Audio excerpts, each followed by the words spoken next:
Welcome to another Full Circle, fellow druids. So this is going to be an episode that has a little bit different of approach, so if it ends up being a little bit awkward or confusing, let me know. I'm going to do my best, but it may be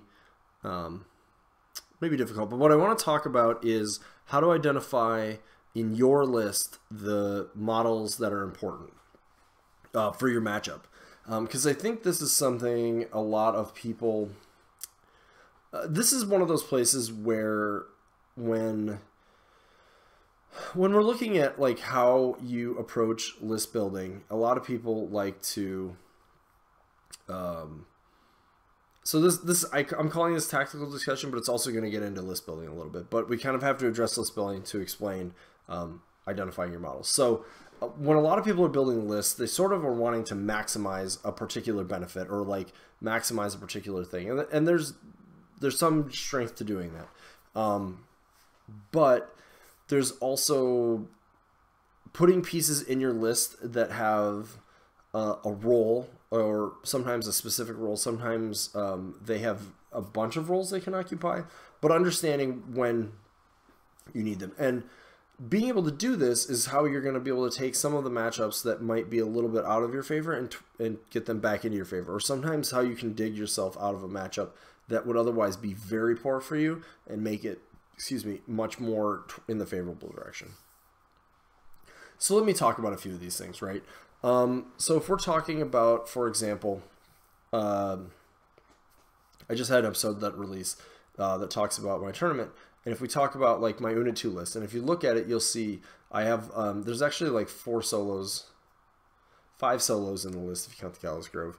And they're all in there for a purpose, and it sort of looks a bit haphazard, but sometimes they have roles where they're important. If you look at a standard Call of the Wild list, you can always go, I would say if you maximize your points there, a lot of times you're going to be looking at like 2 free Shifting Stones, 2 free Blackclads. I would say that's the most common way people go. Or sometimes they get the Druid Wilder. In Bones, you can kind of go a few different ways. There's a lot of solos that has access to, and things that it doesn't. That was really generic, but you get anyway. And there's a lot of ways to build your list for strengths. However, if you want to build your list to be able to answer, I think you want to be able to build your list to approach playing into a lot of different things, because that will help you to not have as much of a problem into like if you like list chicken shouldn't be as bad for you, and also it's going to enable you to, like, even if you lose list chicken, still make sure you have a game. So look at those pieces when you're building your list, and like how you can make sure to skew or that you can cover a matchup. So for example, in Call of the Wild, you could play Una 2 with 12 Griffins. You could even play her with a pair of Purebloods and then however many Griffins that fits. That's popular right now. When I played Call of the Wild, I played it with a Storm Raptor, actually, which a lot of people like. You're crazy. I play her in Devourer's Host because I get a lot of advantage out of a lot of her other spells. There's things like this. Anyways, as you're looking at your list, what you want to do anytime that you get into a matchup is you want to identify what you need to win that game, or to have a chance of winning that game. So let's look at more of a standard Call of the Wild list, right? They're almost always going to have at least one Blackclad Warfare. Let's assume for a minute that you have 2. And you get dropped into an infantry heavy list. And let's just say, for the sake of argument, you're playing something like Kaya 3 with no Werewolf Stalkers, because I think that's pertinent to my point. And like, let's say it's Gord's list that has the 4 Shadowhorns, it's got some number of Scarsfell's Griffins, and it has a couple Goraxes, I think. So the one thing that you will pretty immediately realize is that list is not really strong into swaths and swaths of infantry. Bradigus is another great example, actually. Let's say, Bradigus, List, and Bones. We'll talk about the 2 kind of close together. And let's say your Bright Ace list is mostly tuned to deal with armor. So you have, you know, let's say you have 2 Stone Shapers, 2 Wayfarers, or maybe 3 Stone Shapers and 1 Wayfarer, something like that. And then let's say you mostly brought like a couple Watchers, but mostly heavies, Wardens and Guardians. In either case, let's say you lose list check-in and you drop that list into their infantry list. I played a game against a bump list that had 2 units of Ace Slayers. It had 2 units of Hollowmen. It had a unit of Murder Crows, 2 Trapperkins, and the Twilight Sisters. So it's got dudes, right? So let's say you drop one of those lists I just said that just don't do well into, or what you wouldn't think would do well into infantry.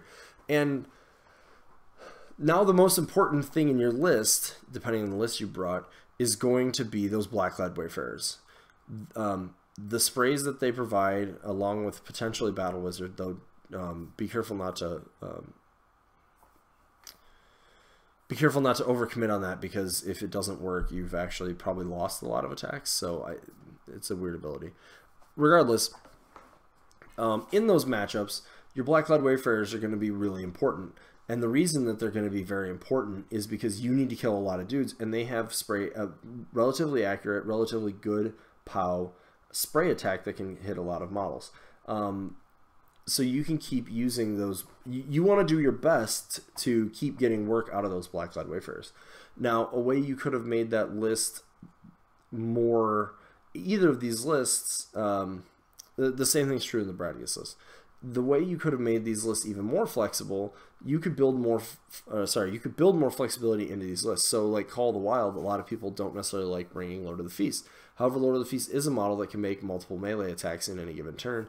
He's relatively tanky, all things considered. Yes, stealth. Again, it's another model that you can take that's going to provide you with output, as well as being able to sit on a flag and things like that. So that's one thing to consider. If we talk about going back to the Bright Ace list, you could also, if you bring all Guardians, they're going to have a lot of output. But if you swap to Wardens or Wold Whites even to a degree, they're going to be able to switch it up and start doing some of that work in infantry. One with Geomance, the other one by lighting things on fire.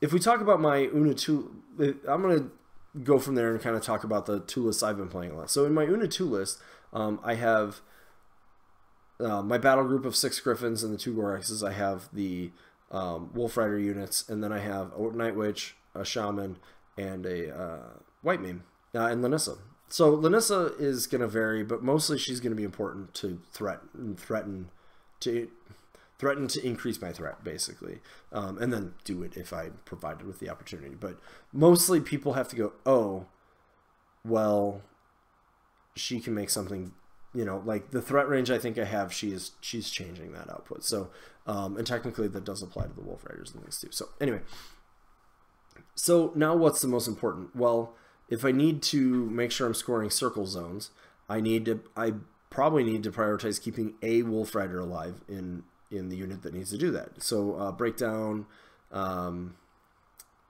just blanked on the name of the scenario. Standoff, both have circles, and outflank or outlast, whatever it's called. Any of those 3, I want to make sure I'm keeping one model from that unit alive as well as I can, because scoring is going to be important. But more on their composition, right? Let's say they have a bunch of armor. Well, my list is equipped to deal with that. The Wolf Riders can do a pretty decent amount of work with Hand of Fate into armor. The Griffins have flank. I have primal. I'm able to do that. However, in this matchup, the most important pieces are going to be my battle group and my Wolf Riders. So now these solos that I have are pretty mediocrely valuable. If I can get a support model with my Shaman doing Chain Lightning, that's great. But what would be better, what is going to be better in some cases, is just using them to keep to jam. They're medium bases. They can't be trampled over. They generally have to be dealt with. You don't want to take a POW 13 or POW 12 free strike from either of them, usually, on your Jack. And if you do, I mean, it's going to do some damage. So that's still something. The Night Witch, again, she can put Grievous on something, but like she's not really going to do a whole lot else. So knowing that I can throw those models out there to sort of get in the way and blunt the attack is pretty important, and will allow me to use the things that are important, like the Griffins and the Wolf Riders, to do work. Now let's flip the situation, and let's say that they brought a bunch of infantry. Now, potentially, depending on the type of infantry, my Night Witch and my White Mane are going to be incredibly valuable. I talked about it in the previous video when I played against a bump in the Night list, that the free White Mane and the 4-point Night Witch did the most work in the entire game by just chewing their way through huge numbers of units. Now, that's not always going to work. Not every game am I going to be provided with that, but in the ones that I am, it's going to be important. Also into Grymkin, having into Crix, having the Shaman available because of magic weapons means there's some games, if I know there's enough incorporeal or other reasons I need magic weapons, that keeping that model alive is going to be one of the most critical pieces as the game goes on, because being able to put Sigil of Power wherever I need it is very strong, and I don't have a redundant source of it. A lot of times you also need to approach it thinking that your opponent is going to know that as well. Both of my lists also, I try to have things where no piece is super critical, but that does mean once in a while when they are, you need to really play safe with them. In the Kruger list, it's a little bit about identifying what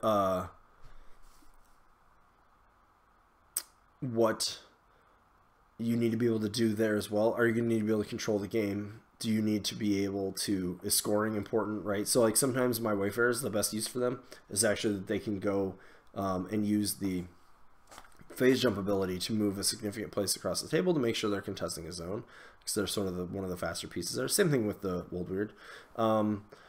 If they're going to be playing a lot of clouds, that's why Linus and Adrea are there partially, right? They're also a unit and they can score zones, so they're important for that. So if I need a unit to score zones, they need to play that part, and I need to position them accordingly.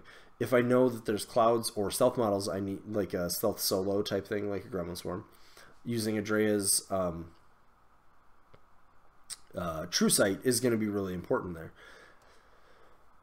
Those are just a few examples, right? So I look at that when I'm list building, and I try to say, like, what can I put in this list to mitigate my bad matchups versus like trying to make my good matchups better. That's why when I built Una 2 before, I always made sure to put in I was playing her with a Storm Raptor. Sorry, when I played Una 2 in Call, I was playing her with a Storm Raptor, and the reason being that I still had decent melee output. Hand of Fate was still fixing a lot of its undesirable features, mostly the Mat 5. It was still a long threat, but it had a gun, and a lot of people use Purebloods in this way, and that's okay. But the one thing that the Purebloods have to do is commit more to melee. I'm able to keep the Storm Raptor back and take 2 relevant gunshots pretty much throughout the game, and that's going to give me, between the leaps and stuff, it's going to give me a significant amount of output, and if I do commit it, I'm getting those Electro Leaps, which will also kill a decent amount of infantry. So it sort of changes, and I still have 7 Griffins for cracking armor, plus the Storm Raptor if I need to. With somebody like Kaya 3, who I mentioned, I would probably aim to... it would depend on the role I want to serve, but when I've built her, I've put 2 Warpulse Stalkers in the list. And a lot of people are like, why a Warpulse Stalker? They're so expensive. There's cheaper options. She has synergy. But the one thing that Warpulse Stalkers are very good at is Warping Berserk. And if they have plus 1, 2, or 3 mat, they're going to be much more successful at being able to kill things like that, making them very important to a list like that. So those are the type of things that I like to look at. You want to always look at a game and identify your win condition, and identify the piece that's the most important. On other sides of the game table, sometimes the most important model is obvious. So if you have a list with a Woldwrath in it, a lot of times the Woldwrath is that most important piece, aside from your caster. And in this, what I mean by that is you want to look at the table and go, what has a chance of killing a Woldwrath? And you want, if you can use the rest of your list to take to work on that and be able to take it out, then your Woldwrath just runs the table, right? So if it takes you, turns 2 and 3, to whittle through the targets that the Woldrath really doesn't want to see, then it's going to be able to just dominate the rest of the game, especially if it has an armor buff.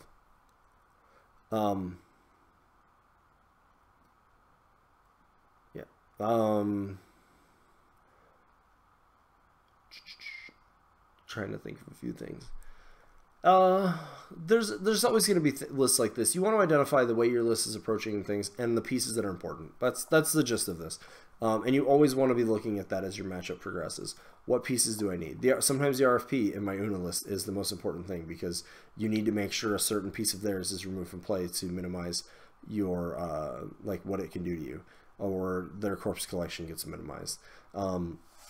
If you're playing someone like Wormwood, a lot of the time keeping Cassius alive just so you can keep throwing spells out there is going to be more important than any of the rest of your list.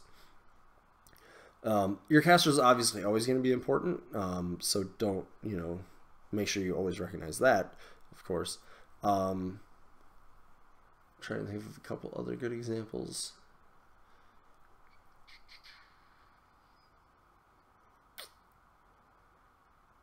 I've really seen them a lot with the Una list, so I'm just trying to see. I had a couple more in mind beforehand, but the moral of the story is, as we sort of talked about, or as I've talked about, you want to know what piece you need to keep safe and not to throw away, and what you can, if you need to, throw away. And that sometimes means a simple free solo is going to be the thing that is the best. Oh, this was what it was. If you're playing a list like in Devourer's Host, like say the #Kruger-Hill list that I played, where you have Getorix and a Gorax, and you do accidentally get it into a list with a lot of armor. This should be pretty apparent, but Getorix is the most important piece in that entire list, right? Because he's the thing that can most relevantly crack armor. The Death Wolves also can if they're loaded up with corpses. So the two things you want to do there is actually you want to minimize the amount of attacks that end up on your Death Wolves, because you want them to have those corpses to do damage with, not to protect themselves. Now, obviously, still use them to protect themselves, because if they're dead, they can't use them either. But you want to keep Getorix, your Gorax, and those guys as alive as you possibly can, while edging for an assassination run. I've talked about that in a different video.